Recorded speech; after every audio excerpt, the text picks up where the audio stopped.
Hi! Magandang araw sa lahat. Ako nga pala si Ivy, representative ng Find Pilipinay.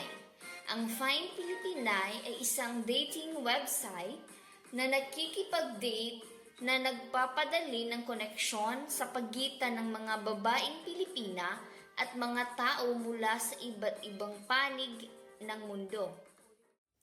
Ma'am Pyong, ano po yung ginamit niyong dating apps or dating website na ginamit niyo noon nung makilala mo yung partner mo na ngayon? Yung apps po na gamit namin ni Rami is Hello Talk. Doon po kami nagkakilalang dalawa. Sa totoo po niyan, hindi ko talaga ini-expect na magkakaroon ako ng boyfriend na foreigner. Kasi ang hina ko sa English at saka takot ako. Pero nag-download po ako ng Hello Talk kasi gusto ko matuto ng Japanese language para mag-work po sa Japan ng factory.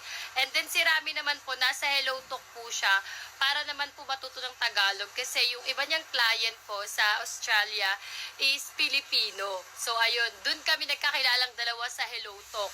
Kaya nung nakita ko po siya dun habang nag-scroll ako, finalo ko agad at ako po yung unang nag-chat, di ba, ang harot? So nung chinat ko siya, nag-reply siya agad, then nag-call kami.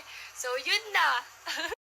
Maraming salamat sa pagbabahagi ng inyong love story, Ma'am Road. Fine Filipinay is very happy that you accepted our invitation. Thank you so much po.